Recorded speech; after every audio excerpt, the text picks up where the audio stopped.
So what's up, everybody? My name is Peter. My name's Chantel, and you're watching PC Life. So today I was looking through trending. I was looking through trending at work. I was working at work. Yeah, and then I noticed that Logan Paul released a new video. Now, if you guys have not been on the internet lately, Logan Paul, I think a couple weeks ago, went to the suicide forest in Japan. And basically, he filmed somebody who hung themselves. And so sad. Yeah, it's very sad. I feel like I'm not over it still. Yeah, and it's like, it personally bothers me because of personal experiences. And like, honestly, like, that was like truly messed up. Not just messed up because he filmed it. I think it was messed up because he filmed it. Yeah, no, because he filmed it. The way he reacted, and also the fact that he took the time to edit it and upload it. Like, I thought that was so, like, messed up, and why you think that was a good idea, or whatever. Anyways, he's been under heavy scrutiny for the last few weeks, and now he just released a video called Suicide Be Here Tomorrow. And I'm assuming it's going to be, like, some type of apology type thing, some redemption type thing, but I said, you know what? Why not? Let's watch it. Let's react to it. Let's see what it's about. So anyways, if you like our content, don't forget to comment, like, and subscribe. Alright, so let's jump into this video.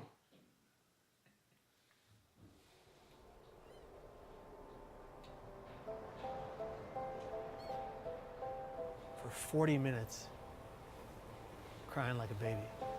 Bikers, joggers, tourists, runners, they went by me. Police officers searching for suicidal people went by me twice. I'm standing at the ledge, leaning over the rail with tears flowing down to the waters. And I thought to myself, absolutely nobody cares. I've heard this story before. And then the voice in my head said, jump now, and I did. And the millisecond that my hands cleared the rail and my legs flew over it was an instant regret. The depression was wiped from my mind, and all I wanted to do was live. And I thought, it's too late. Kevin Hines was 19 when he jumped off the Golden Gate Bridge. He is one of the many incredible people that I've been grateful to meet over the past 3 weeks as I aim to further understand the complexity surrounding suicide. And I know I've made mistakes. I know I've let people down. But what happens when you're given an opportunity to help make a difference in the world? The backlash against the social media star. Very popular guy called Logan Paul is in some hot water. He's a complete and utter insensitive idiot. Taking a break from daily vlogging. Even he says his latest content was his biggest mistake. I want to apologize to the victim and his family. It's time to learn from the past as I get better and grow as a human being. I'm here to have a hard conversation so that those who are suffering can have easier ones. So I've never been so humbled in my life by a single event. Were you kind of shocked by it? I was shocked to discover just how big this is. You've never known anybody that killed themselves? No one. That was part of the problem. It's just my ignorance on the subject. But in Ohio, where you come from, your ignorance. It's the second leading cause of death. I know while I'm not able to solve the problem by myself, I want to be a part of the solution. And that solution began across the country in New York City.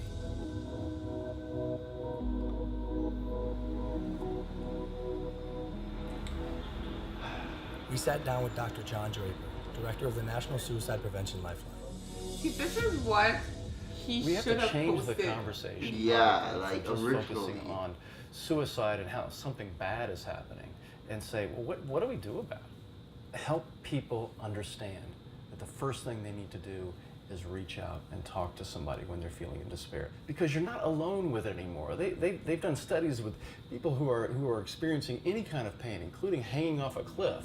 You can hold on a lot longer if somebody is right there with you. I think as a society, as human beings, we just have to be more compassionate. And that includes me too. That's something I'm learning along this journey. Something else that Dr. Draper told me were the 5 steps that anyone can take to help prevent suicide. Step 1 is simply just ask. Ask yourself, ask others, are you thinking about suicide? And I know that sounds like a daunting question, but literally that question can save lives. And step 2, accordingly, would be just to listen. Be present, don't make any judgments. And then step 3 would be there for them, even after you've already asked, because dependability is key. Step 4 is then help them connect, whether it's with a friend, a family member, a local suicide hotline, therapist, but help them reach out to someone so they don't have to deal with this alone.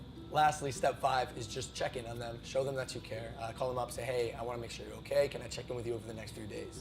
So one of the things that is so important about reducing stigma is getting stories out there about people positively coping with suicide. Do you guys know anyone I could talk to with the lived experience of suicide? Absolutely. We have quite a number of people that we could refer over to. Yeah. That'd be great. Yeah. And that's how we got introduced to Kevin Hines. 17 years ago, Kevin jumped off of the Golden Gate Bridge and survived. These are individuals whose stories, when people hear them, they say, you know, maybe I can get through. As opposed to hearing stories when people haven't.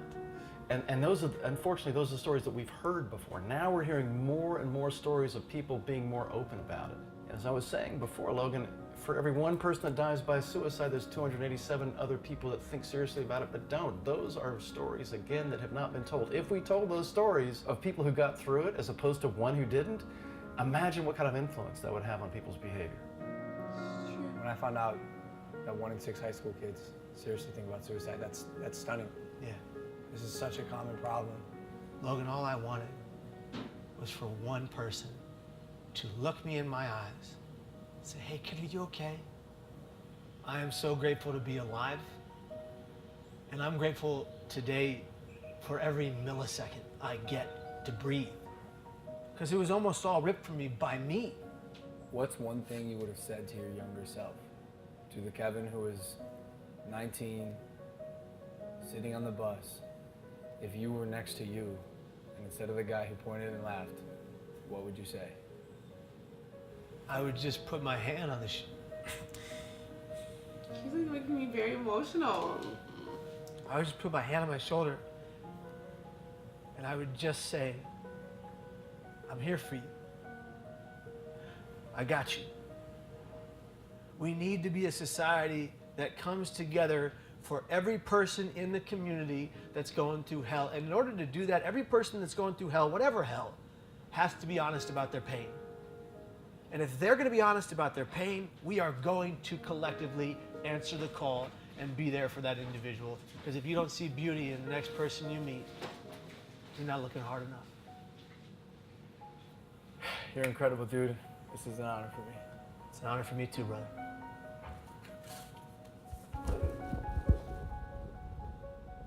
From this point on, I want to make an effort to contribute and immerse myself in the conversation, so I'm pledging to donate $1 million to various suicide prevention organizations, with the first $250,000 going immediately to the National Suicide Prevention Lifeline so they can increase their capacity to help those in need.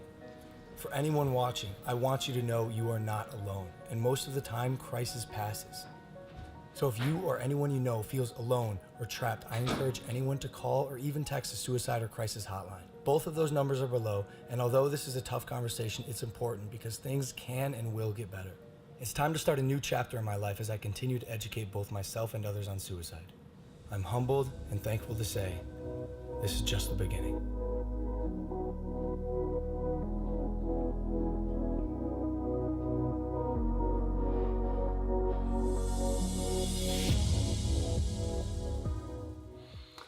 So, what did you think? I think it was nice. So, good that he's gonna be donating $1 million to, you know, prevent this from happening. Like, it's happening. It happens way too many times, and while, you know, you will never forget what he did, at least if he's taking these strides and he's, you know, working towards it and he's honestly sincere, you know, I believe that he should be forgiven. And YouTube is such a huge platform, especially for him. He has like 10... Yeah, like 16 million. 16 million followers. Yeah. So many different ages, especially like young people, and like a lot of young people go through hard times and depressions and feel alone, right? So yeah, like this is, you want to reach everybody, but a lot of these kids feel alone, and it's nice that he has put this out there, especially because of the demographic of his audience. So like I hope that the people who have watched the previous video we posted, I hope they at least watch this so they get, you know, the true story and not somebody who's, you know, using it as a joke or as a gag or something like that. That is actually a serious matter. And whether he was sincere or whether he wasn't sincere, at least he attempted to do something positive for that community, and hopefully, you know, it helps people in some way. So good job. Don't know if you were sincere. I hope you were sincere, but good job on the video, and hopefully you continue down this road to sort of recuperate from your mistakes. So anyways. And also, like, just saying that, not really just about him, but if you're watching this right now, take in the messages that were presented, not just like him apologizing, but if you see somebody that's in need, or you just like looks like they need somebody to talk to you, be that person. Like, don't just walk by because you don't know how they're feeling. That could be their last day, or it could not be if you had just been the one to say like, hey, wanna talk, or wanna grab a slice of pizza or something like that. Like, take the opportunity and be the bigger person. It's definitely a serious issue, and it should not be taken lightly. It really happens way too often. So if you can, even if it doesn't seem like the cool thing to do, who cares about being cool? You know, it's about saving lives. So thank you, Logan, for that video. Whether you were sincere, whether you weren't, the message was there, the message was right, and hopefully, you know, people take something from that video. So anyways, thanks. If you guys like our content, don't forget to like, comment, and subscribe. And we will check you guys in the next video. So bye for now.